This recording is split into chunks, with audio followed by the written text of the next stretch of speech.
The vision for a National Railroad Hall of Fame originated with a group of community leaders in Galesburg, Illinois.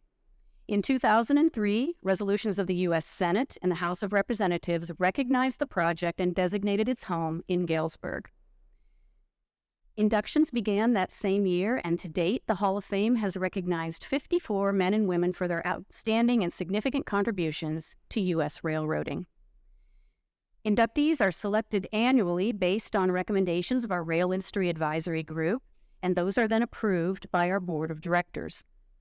Our advisory panel is chaired by Brooks Bentz, and I've asked him to say a few words about the selection process, as well as our oral history interview series, which you will see some clips from in our presentations today. Brooks? Thank you. The words from Mr. Greenwood as I stood up were "don't screw up," so I'll try not to do that. Thanks to all of you for being here, particularly to Katie and the BNSF team for just pulling together a magnificent event.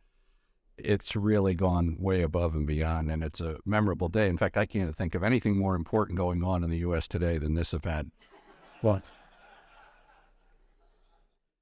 so the Rail Industry Advisory Group was started by Bill Greenwood, who was sitting here next to Julie, and it was designed to have a group of railroaders, ex-railroaders, academicians, and historians to help, if you'll pardon the expression, keep the museum on the right track. Bill had some health challenges, so he asked me to step in and take over his role, which I was happy to do. We've got about 20 members of the advisory board. Several of them are here today. If you guys don't mind, I'll ask you to just stand up as I call your name. Henry Posner, who's over here, Mike McClellan from Norfolk Southern, and John T. Gray. We have two John Grays, so we have one in reserve in case we need one. So they are here, and I'm grateful for their attendance. The selection process is pretty simple. Anybody can propose somebody for admission. Typically what we do is we screen whoever is nominated, and we make a recommendation to the board. We also prioritize the order in which, because there are a number of people that we think deserve admission. So we prioritize the order of those folks. We send our recommendations to the board, and then they confirm it. I also wanted to highlight our oral history program, which I think is a key part of what we do. Some of you have seen some of the interviews. I had the honor and was just lucky enough to be a part of interviewing each of the honorees today, and that was a real treat. Since then, we've also interviewed Dick Davidson from Union Pacific, Ed Burkhart from Northwestern and other locations around the country, and as timing would have it, we got Hayes Watkins just in the nick of time, which was a fascinating interview. I'd encourage you to go out to our website and check those out when you have an opportunity to do that. The notion is that we are trying to capture the history and experience of men and women who have shaped the rail industry and made a significant impact on it. You're going to see some outtakes of the interviews with Darius and Jim and Rob as a part of Julie's presentation.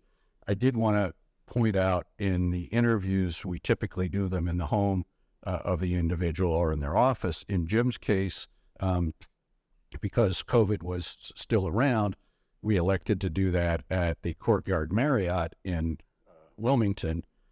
As a former consultant, I was spending about 200 nights a year in Marriott properties, and I said, I know the art in Marriott properties by heart, and it's pretty blah. So would you please bring something from home that will be specific to railroading? And Jim came in with this large format painting of a Missouri Pacific passenger train, and he had started his career on the Missouri Pacific. And I looked closely, and it had been painted by Jim McClellan, who a lot of you know. And his son Mike here has ably stepped in and filled his father's shoes in the same position at NS that Jim held. So I mention that to you because when you see the video clips, you'll see the painting, and that's the significance of that. So that's it for me, and I will hand it back to Julie to continue. Thank you, folks. Thank you, Brooks.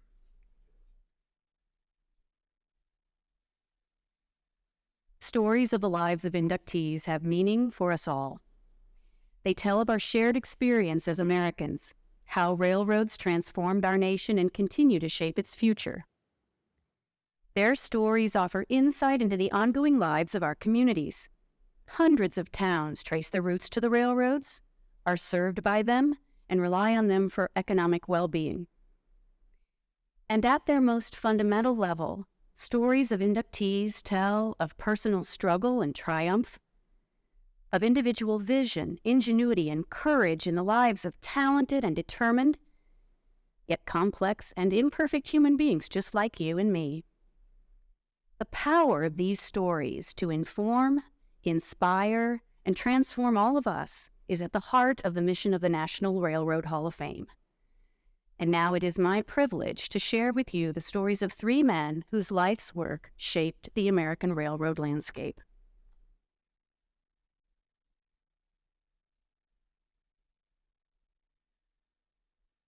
Darius W. Gaskins Jr. was born September 16, 1939 in Washington, D.C.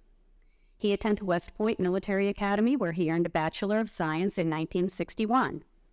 2 years later, he graduated from the University of Michigan with MSc degrees in both aeronautical engineering and instrumentation engineering. Gaskins returned to the University of Michigan in 1970 for a PhD in economics. This is not the typical pedigree of a Class I railroad CEO. In fact, Gaskins' entire career path is not only unique, but fascinating as it repeatedly intertwines with the front-page headlines of the day. For example, as an aeronautical engineer in the U.S. Air Force from 1963 to 1967, the height of the Cold War, Gaskins was assigned to the Dinosaur Project to put a vehicle in space to spy on the Russians. When that assignment ended, he became an instructor at the Aerospace Research Pilots School, where he met Chuck Yeager, first pilot to exceed the speed of sound. In the early 1970s, as a professor of economics at UC Berkeley, Gaskins frequently arrived on campus in the morning amidst the lingering smell of tear gas from student protests of the Vietnam War. As an economic analyst in the Department of Interior's Office of Minerals, Gaskins reported to his new post in the fall of 1973, just as the Yom Kippur War had sparked a national energy crisis, creating long lines at U.S. gas pumps and making his work a top priority for Congress. His office was just 2 blocks from the White House, so Gaskins could take his lunch in Lafayette Park, where he could enjoy his sandwich while he watched the comings and goings of the soon-to-be indicted members of the Nixon administration. And just to round things out, let's throw in a tour of duty at the Civil Aeronautics Board, where he established the first Bureau of Economics under famed economist Fred Kahn. You know, the National Railroad Hall of Fame doesn't give out a Forrest Gump Award, but if we did, there's your man. I'm sure there must be a picture of him with Elvis somewhere. So just exactly how did this brilliant aeronautical engineer, turned PhD economist, turned political appointee, wind up at the pinnacle of the U.S. railroad industry? We'll pick up our story in 1979. That's the year President Jimmy Carter appointed Gaskins to the Interstate Commerce Commission and later named him ICC chair. Deregulation of the airline and trucking industries was well underway. Railroads were in economic crisis at the time, and as ICC chair, Gaskins used all the administrative powers at his disposal to ease their regulatory burden. Congress followed suit a year later, deregulating the railroad industry with passage of the Staggers Act. Listen as Gaskins sets the stage. Well, a lot of railroads thought it was a path out. In fact, let me just introduce. I've been talking about airlines and trucking and energy. Those were all cases where we anticipated competition would drive down prices. In the case of railroads, we didn't think that was the case. We thought railroads have had their rates suppressed for years because of the regulation of the ICC, and they regularly turned down general rate increases. And most of us were convinced that if you ever got the government out of this to let up a little bit, rail rates were going to go up. And that was a desired thing because the railroads were virtually bankrupt. You'd had the Penn Central bankruptcy in 1970, which is the biggest financial bankruptcy we had had in this country's history. And after that, we had all these other railroads that were falling apart, the Rock Island, the Milwaukee Road. I mean, we had bankrupt railroads all over the place. So the motivation for railroad deregulation was, we got to save this industry. So we got to take some of the restrictions off. We got to give them the ability to raise prices. We got to give them the ability to exit markets where they can't make any money. And that was the general thesis of the Staggers Act. And it was pretty much agreement among the railroads and the regulators and the White House on that subject. Gaskins resigned his post at the ICC in February 1981, shortly after the start of the Reagan administration. In 1982, he was offered the position of Senior VP for Marketing and Sales at Burlington Northern. BN leadership felt Gaskins' knowledge of the Staggers Act would help them navigate their new free market world. The transition from rate bureaus to pricing freedom, from mandatory service to route abandonment, was not always a smooth one. Here is Gaskins discussing the practical difficulties of shedding unprofitable routes. So one of the major themes of the Staggers Act was, we're going to free up this abandonment process. Would it be so easy?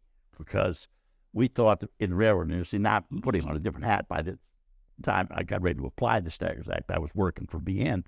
We tried to abandon a bunch of rail lines, and we caught holy hell for it. Not from the Staggers Act, not even from the Congress, but from the local communities, because they didn't want to give up rail service. And we said, wait, we're not going to be able to get through this. We can't have the whole world mad at us. So we got to come up with a better deal. And we did. But short lines, yeah. In July 1995, Gaskins was promoted to President and Chief Operating Officer at Burlington Northern, and by December, he was named the railroad's President and CEO. At BN, Gaskins was known for his walking around management style. He would show up unannounced in the offices of his subordinates and his subordinates' subordinates to find out what they were working on and pepper them with questions. He was also known for sparking innovation and creativity. In preparation for our oral interview series, we talked to some of Gaskins' former management team, and all these decades later, their eyes lit up and the excitement came into their voices as they described the freedom of trying new solutions, new ways of operating, knowing that failure would not be a career-ending event, but would be chalked up as a learning experience, and they would be applauded for taking a chance. Among the various innovations under Gaskins' leadership, BN was the first in the industry to organize its marketing departments into business units. The company entered into voluntary coordinating agreements with other railroads. It consolidated hundreds of country piggyback ramps down to 22 intermodal hub centers, enabling dedicated and scheduled intermodal trains to compete with all highway moves.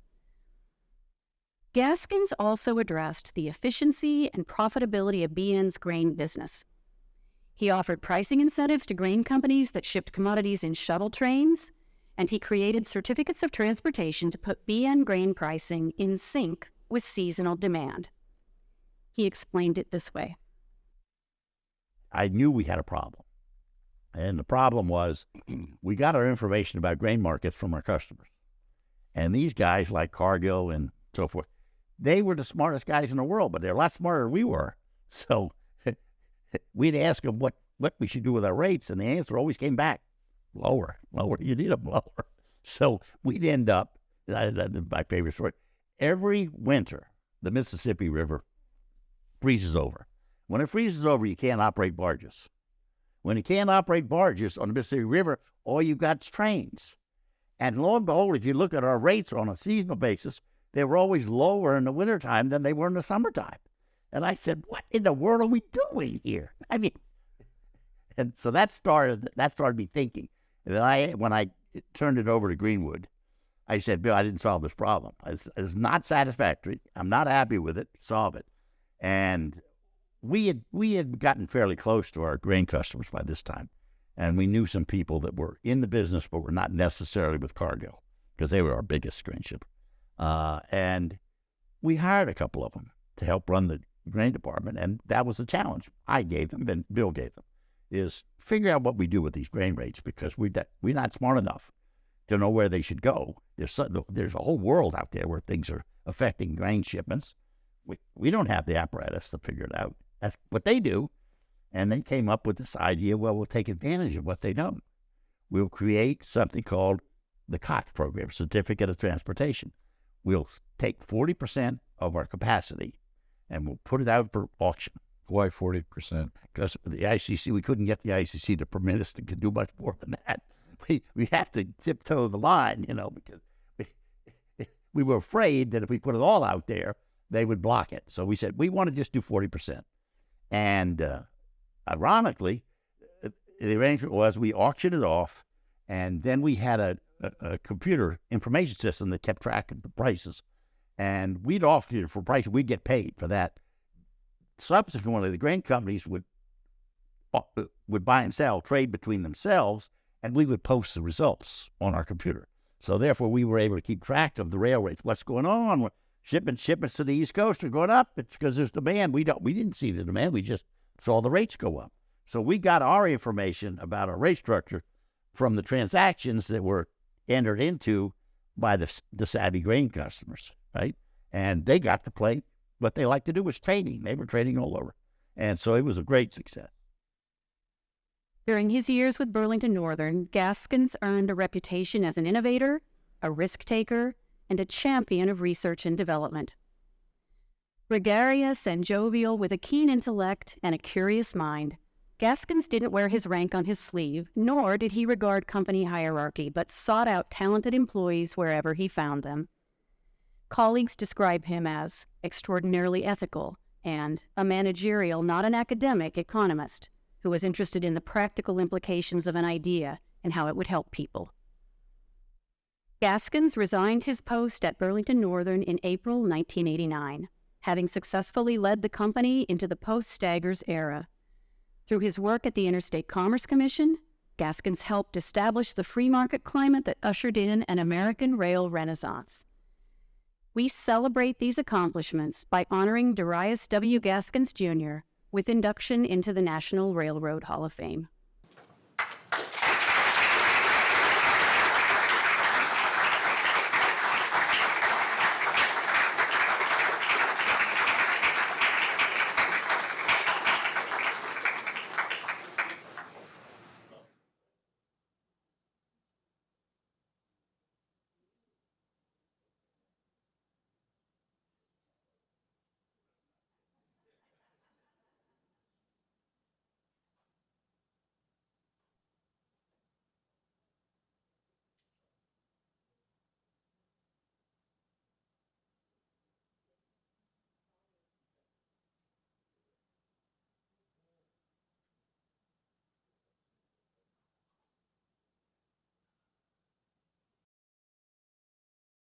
Well, I'm a little bit overwhelmed because this is a lot grander than I anticipated it. And I will make very brief remarks.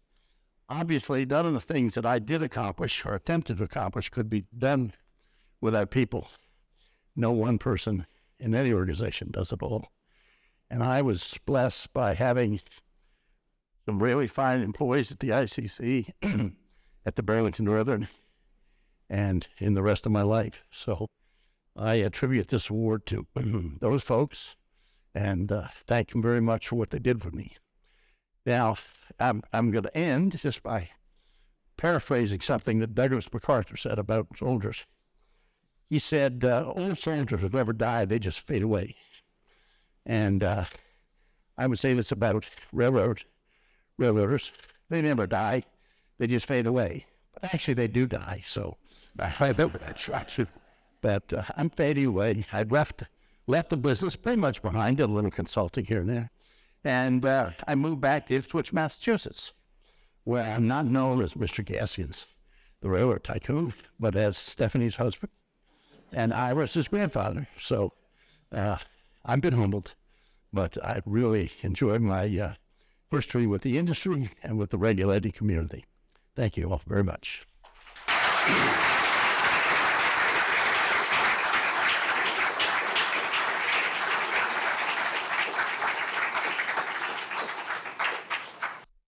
Don't let the perfect be the enemy of the good. It's a sentiment James Hagen expresses often when talking about his approach to problem solving. One can imagine he developed this pragmatic attitude growing up on the family farm in Iowa and working road construction with his father. To be sure, it's a philosophy that served him well as he tackled the problem of rebuilding the Northeast Railroad system, a seemingly insurmountable challenge that defied any perfect solution. James A. Hagen was born in Forest City, Iowa on March 27, 1932. He enrolled in St. Ambrose University in Davenport, but his undergraduate studies were interrupted in 1953 when he was drafted into the Army. He returned to complete his degree in economics and went on to earn a graduate degree in business from the University of Iowa. While he was in business school, Hagen was assigned one of his first real-world analytical projects, a study of the impact of improvements to the St. Lawrence Seaway on cargo movements down the Mississippi.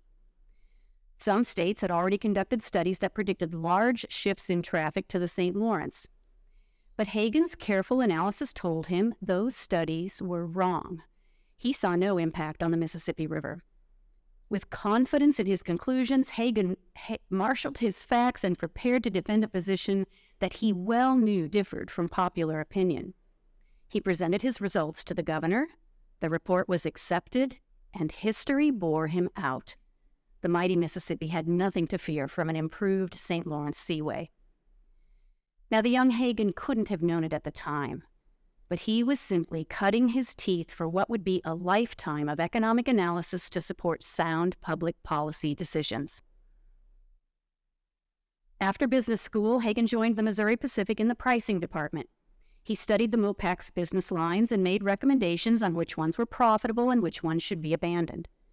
Hagen found the railroad was often resistant to change and slow to accept his recommendations. So, he attended night school to study Interstate Commerce Commission law and became an ICC practitioner. The knowledge, he said, figuratively speaking, gave me a little extra gun I could carry. In 1963, Hagen moved to Washington, D.C. to work for the Southern Railway. He spent the next 9 years with the railroad, analyzing pricing and markets and dealing with rate bureaus. Hagen then transitioned to the Federal Railroad Administration. His job consisted of the same planning work at which he was now expert, but also included a new duty, dealing with Congress.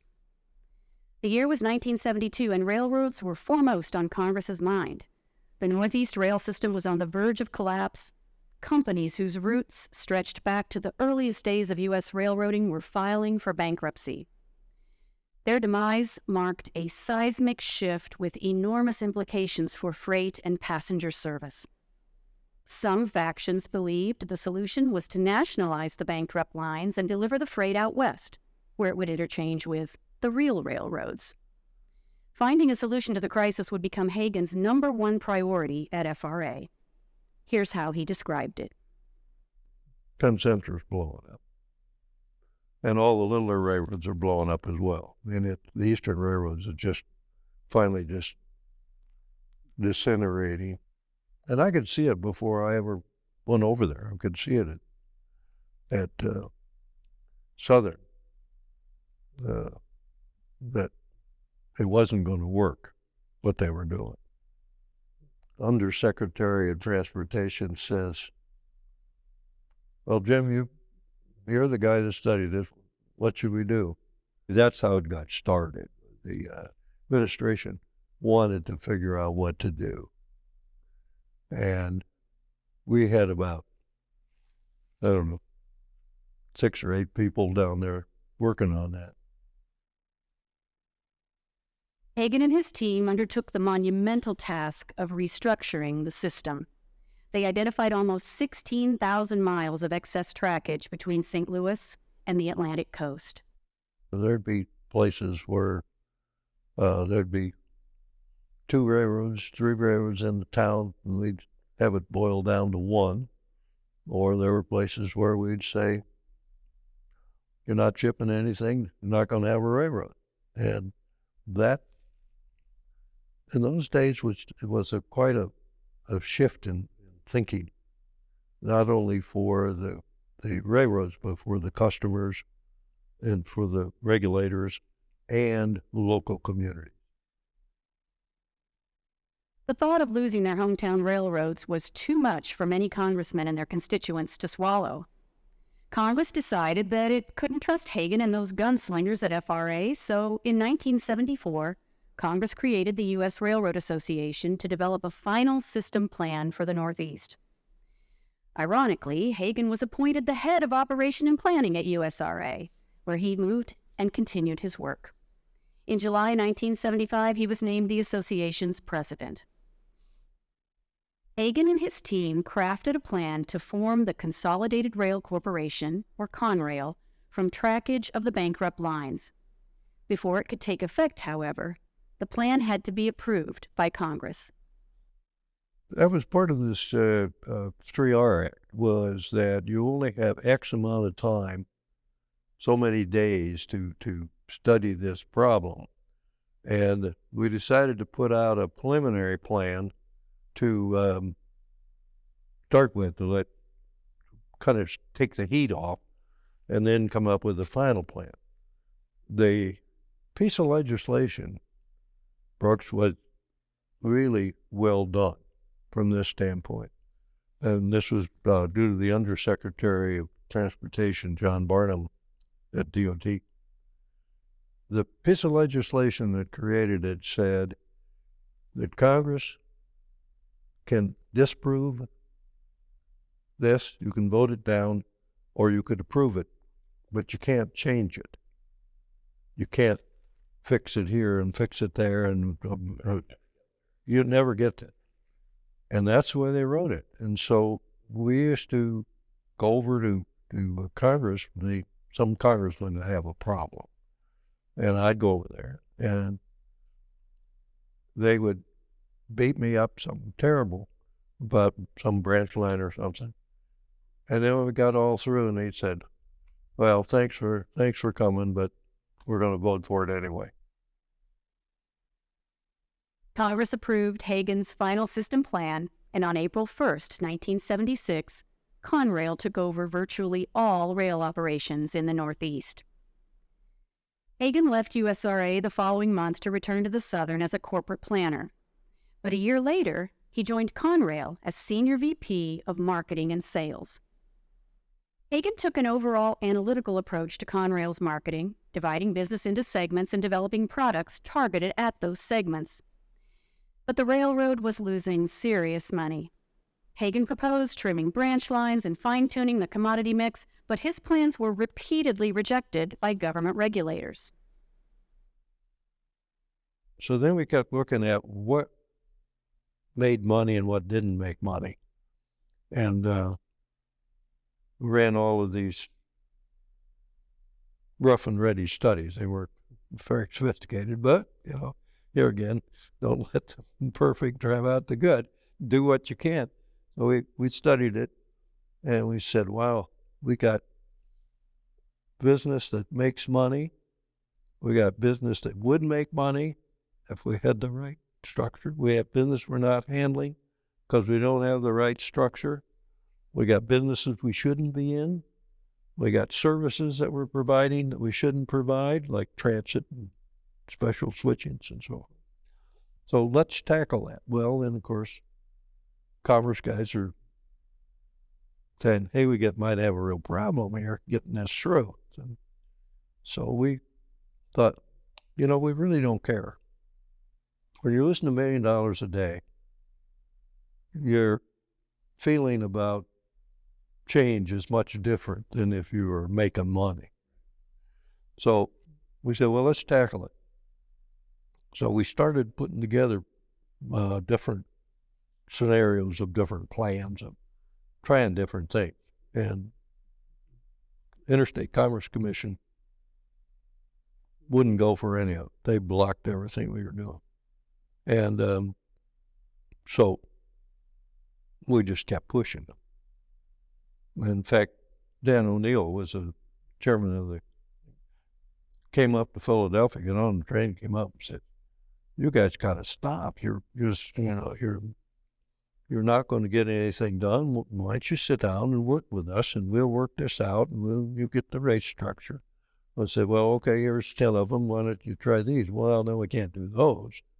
So I said, okay. So the war continued. It was clear to Hagen that government regulation was the problem, so he set out to change the law. As he appeared before Congress, Hagen framed the issues that went into the Staggers Act. He communicated the need for Conrail and the entire industry to have freedom to exit markets, abandon lines, set prices, and deregulate intermodal and boxcars. The Staggers Act took effect in October 1980. Its enactment marked the beginning of Conrail's recovery. Hagen left Conrail in March 1985 to become an executive VP of marketing at CSX. 4 years later, he returned to Conrail as president, chairman, and CEO. Hagen took full advantage of the freedom of deregulation to put the company in the black. Conrail had a great franchise: coal, steel, chemicals. Hagen figured out how to make it work. Jim Hagen's collegial management style sparked creativity and collaboration at the railroad. Former colleagues describe him as a gentleman who always took the high road and a terrific leader with no ego. He has an aw shucks way about him, a former coworker said, but he's a steel fist in a velvet glove. And then there's this. A colleague said that Hagen once returned from a business trip to New York and turned in an expense report with a hot dog and 2 subway charges. That may be all we need to know. Hagen retired on May 15, 1996. He was the architect of the solution that resurrected the railroad network in the American Northeast. For these achievements, we honor James A. Hagen with induction into the National Railroad Hall of Fame.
Well, indeed, quite an honor.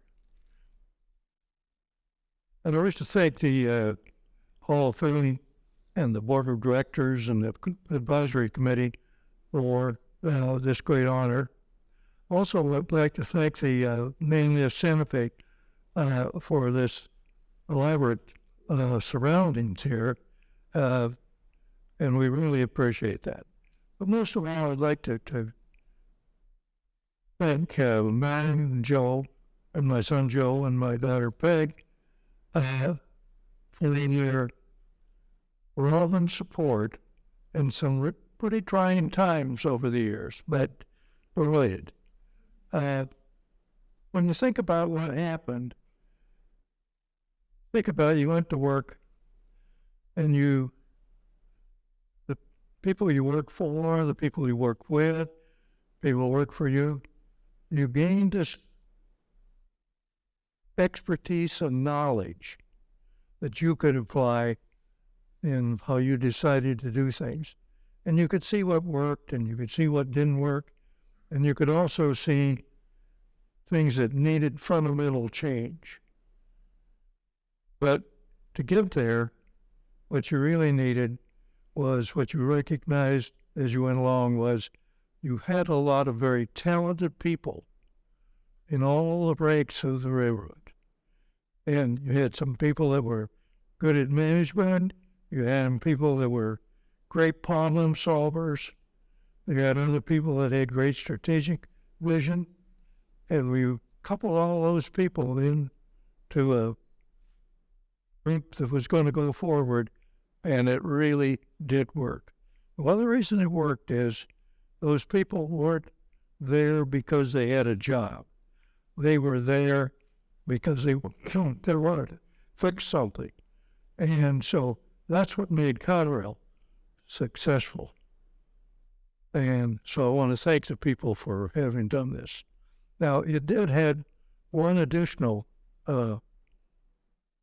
value, and that is it allowed Jim Hagen to have this wonderful honor here today. Thank you.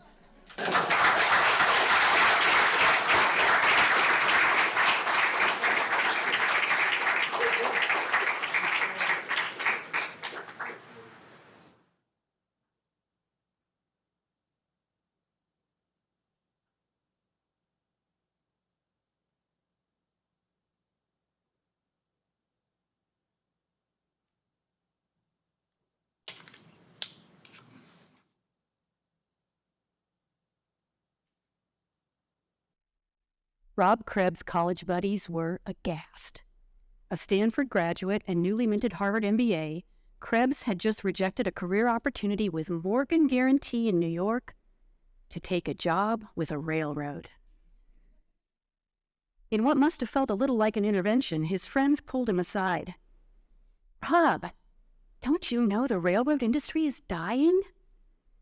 I understand if you want to work for a transportation company, but why don't you work for a good one like Pan Am or TWA?"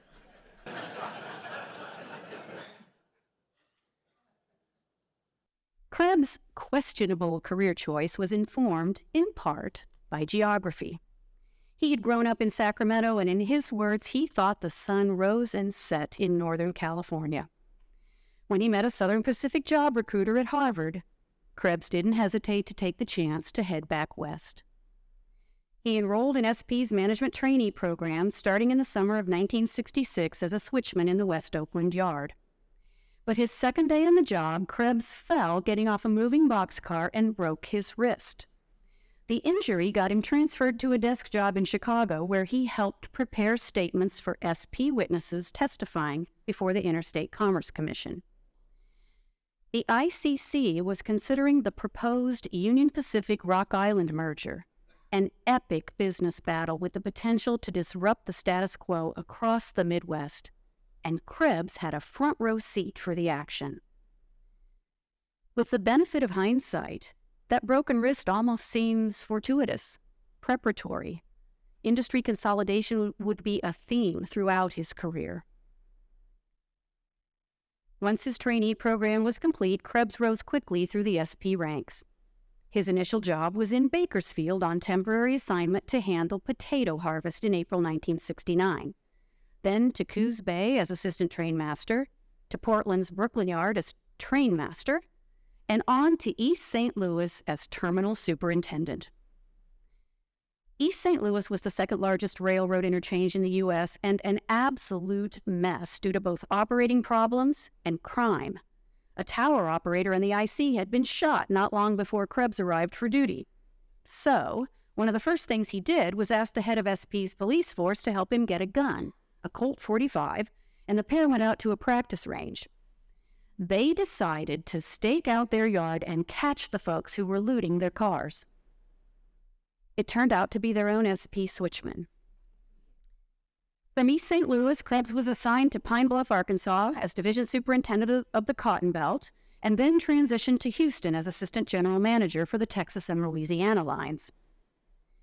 In January 1979, Krebs was named general manager of SP's Pacific lines. The promotion put him in charge of everything west of El Paso and took him back home to California. It must have seemed perfect. But Krebs was in for a rude awakening. The eastern half of the SP was falling apart. Houston's Inglewood Yard was at a standstill, and the resulting trouble east of El Paso had tied up so much power that the Pacific lines were nearly paralyzed.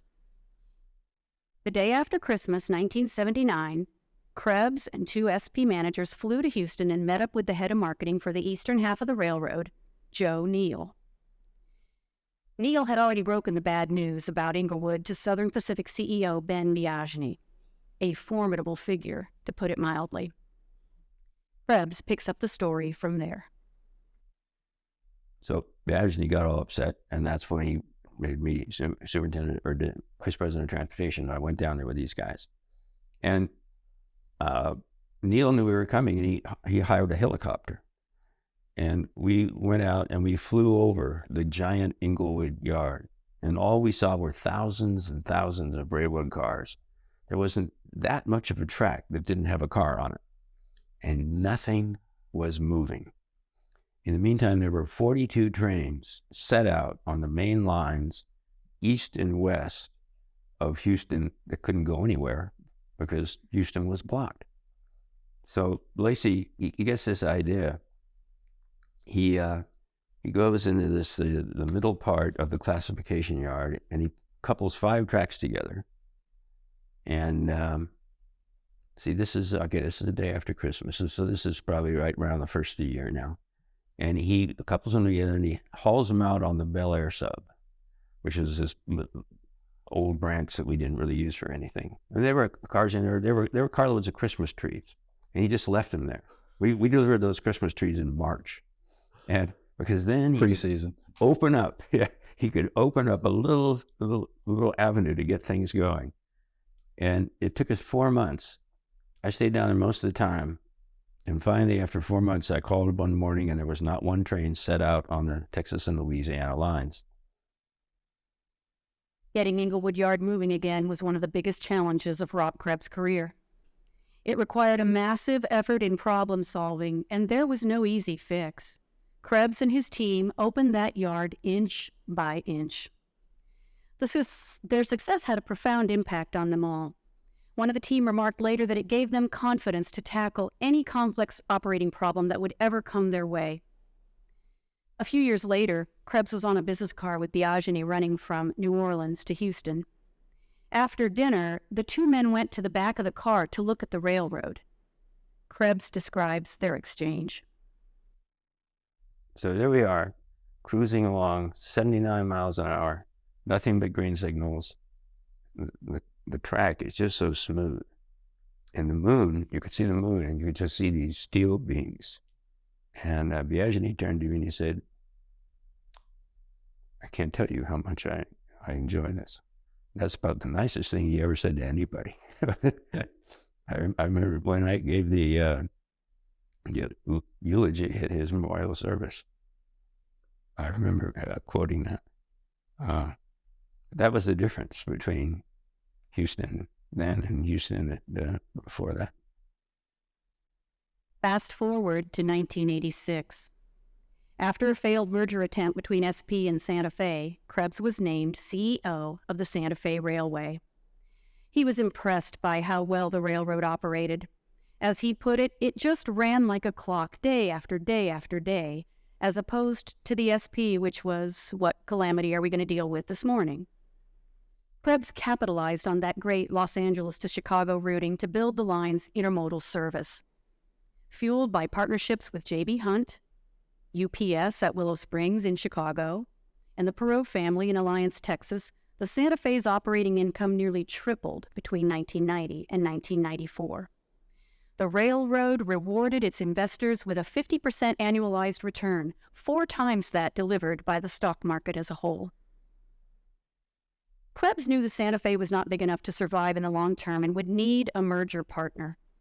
Here's how he described his choice.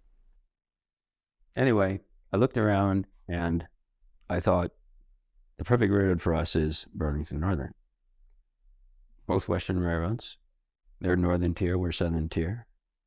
They have all this grain and coal business. We have this premier franchise, intermodal franchise in the United States. And there's not a lot of overlap. Should be easy to get it approved. The merger was indeed approved, and the Burlington Northern Santa Fe was born on September 22, 1995. A high-speed intermodal company had now combined with a heavy-tonnage grain and coal hauler. The new railroad was soon at war with itself. As Krebs remembered, all the coal guys hated the intermodal people because they got the locomotives. And all the intermodal people hated the coal guys because they got the locomotives. In conquering one of the last major challenges of his career, Krebs turned inward.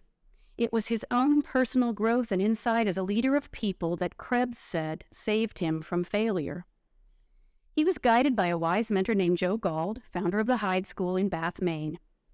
Gauld counseled Krebs on how to deal with the acrimony he faced in the workforce to mold the two disparate lines into one harmonious company. He made me understand that my main job was to get people to want to and to help them express and achieve their unique potential for the good of themselves and also for the good of the institution that we all work for. Krebs led his management team through the arduous process of hammering out a shared vision and set of values for the new company, and then distributed a copy of their work to over 40,000 BNSF employees. Little by little, much the same way he'd gotten Inglewood Yard moving years before, Krebs then undertook the incremental interpersonal work needed to bring the people of the railroad together and move the company forward. Management retreat by management retreat, town hall meeting by town hall meeting. And it didn't hurt that he spent billions of dollars buying locomotives. Within 5 years, he could see the fruits of his labor. Burlington Northern Santa Fe freight tonnage and revenue rose 20% despite average rate declines of 11%. On-time deliveries reached 91% and profits increased by 16%. Krebs had laid a solid foundation for the railroad that today is a powerhouse serving customers in 28 states. He summed up his years in the railroad industry this way. It was a unique experience. And it was just as sexy as Barbarian at the Gates, you know, when KKR made a run and finally took over Nabisco, Reynolds Nabisco, whatever it was. But it was always kind of under the radar because it was just the old railroads. It was. But it was, I mean, the stuff we did was just as significant as a lot of things that got a lot of publicity, and this was just kind of went on. This just happened. And the end result was gratifying. Good for the country. I was right in the middle of a transformation of a dying industry into one that was the envy of every country in the world. And I was right there in the middle of it. Throughout his career, Robert D. Krebs earned a reputation for being a tireless worker, a direct, straight shooter, and a man of integrity. He rose through the ranks to head 3 Class I railroads and to oversee the merger of 2 major Western lines. We are pleased to celebrate his achievement today with induction into the National Railroad Hall of Fame.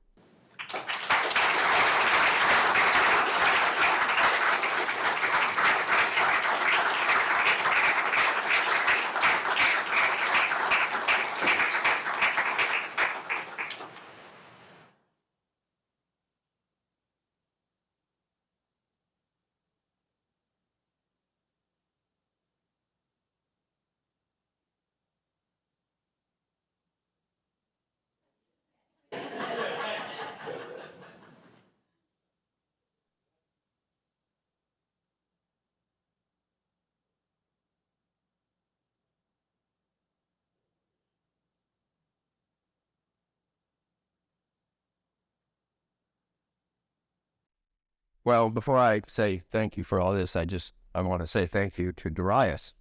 I was so happy to hear that you deregulated the rail industry so we could raise rates. I was at Southern Pacific at the time, and we used to get with our chummy little rate bureaus $6,000 to haul a car of set of automobiles from East St. Louis to L.A. The first contract we signed with General Motors, we got $1,500. That's when we cut off thousands of people to stay alive. But anyway, I just want to thank everybody for being here. I want to thank the National Railroad Hall of Fame for the honor and to be in this class with Darius and Jim. Really is an honor of which I am both grateful and thankful. And Julie said a lot about what I was going to say. Well, you could sum up my career by saying I was in the right place at the right time. And my roommates actually told me that I was going to work for a dying company. Unfortunately, they were wrong.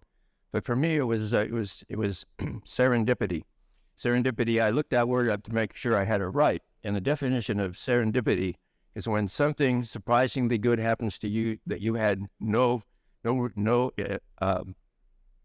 interest or no part playing in to make it happen. And that's kind of what happened to my career. And when Julie mentioned I want to go back to the West Coast, fourth generation Californian, great grandmother took a covered wagon, rode the Sierras during the gold rush. I thought the sun rose and set, just like you said, in Northern California.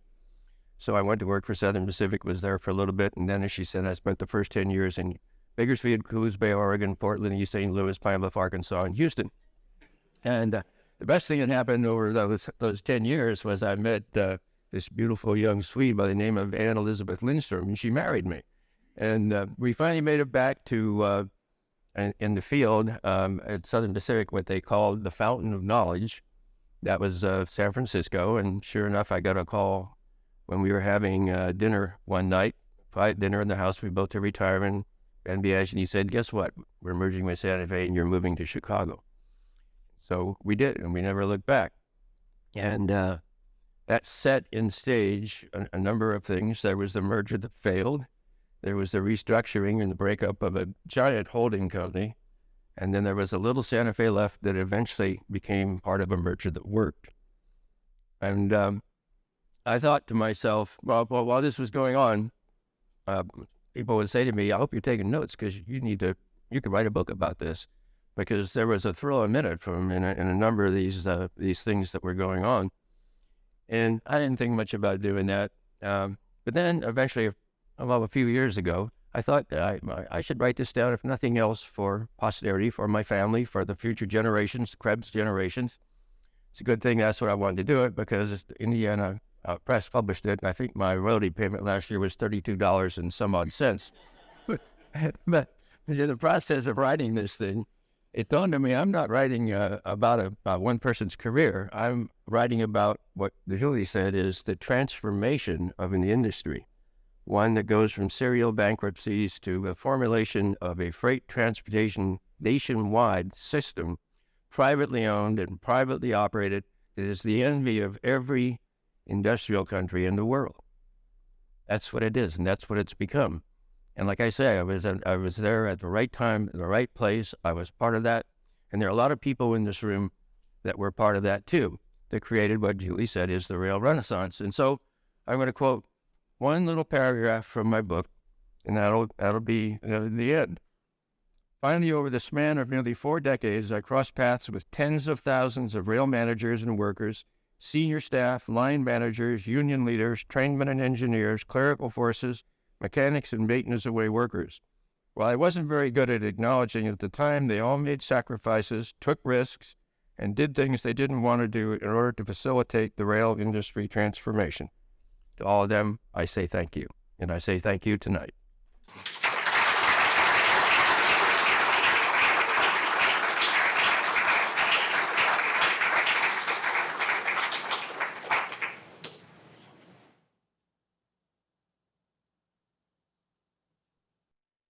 As it's very obvious to all of you, I'm sure that one of the things that has made this day extra special and wonderful for all of the participants is the gracious hospitality of BNSF Railway.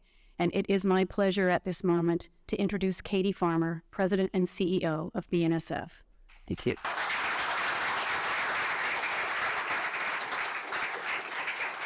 All right. Oh, good afternoon, or good evening, I guess we are now at this point. Thank you all for being here today. I can't tell you how honored we are to be able to host this, especially for these inductees. It means a lot to us. So thank you for letting us have the privilege of doing that.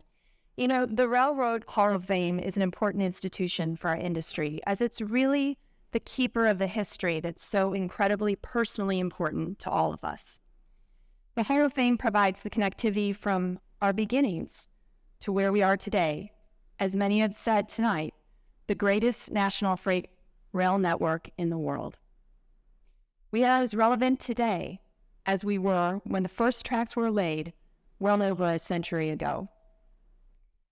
The Railroad Hall of Fame recognizes those individuals and their contributions to make a better, safer, and more prosperous industry, whose grit, determination, and spirit of innovation moved the rail industry forward in profound ways and created a path for our success today. I also want to thank the 3 inductees and their families for being with us today, starting with Jim Hagen. Jim's career journey through both the public and private sectors clearly impacted the trajectory of the rail industry in a positive direction and away from the downward spiral that the industry was facing. Jim's vision, his hard work, and steady hand led the industry through one of the most volatile times in our history, and we moved towards deregulation. Jim's plan for what would become the Conrail literally salvaged a practical, workable, and eventually profitable rail network in the Northeast from the ashes of bankruptcy that imperiled rail service on the East Coast. Thank you, Jim, for your service to our industry. You have many, many achievements to be proud of, and I also want to thank your family for being with us tonight as well. Our next inductee, Darius Gaskins, came from one of our 2 immediate predecessors, the Burlington Northern. The BN is where I began my career, and Darius's fingerprints were subtly present on the organization that we became. Those fingerprints are still present at BNSF today. Your approach to leadership through your encouragement of innovation remain a foundational element of our culture at BNSF today. Beyond the BN, Darius's commitment to creating a regulatory environment where the rail industry could thrive parallels Jim's efforts and really set the course for where the industry is today. Thank you, and congratulations, and thank you also for your family being here with us tonight. Which brings me to our final inductee, Rob Krebs. Rob's long-term vision and leadership laid the foundation for what BNSF would become today, some 27 years later. It really was, and I was there, so I can echo Rob's thoughts. It really was bringing together 2 networks into a whole that was much greater than the sum of its parts. And I want to tell you his story that he talked about, the leadership and vision and really bringing together 2 cultures. Again, I lived through that. And I want to tell you, Rob, that I make a point out of talking to every scheduled to exempt promotion, every single person, and every new hire. And I tell them, and I just told them yesterday at 4 o'clock, I tell every one of our new hires and our scheduled to exempt promotions that story. And I tell them about how we created really something that was better than the 2 railroads. And that's because of your leadership recognizing that we could be better as a unique railroad versus one of the 2. So thank you for that. It was also Rob's long-term vision to continue adding capacity on the Southern Transcon between Chicago and Southern California, when others at the time would have argued for not spending that capital.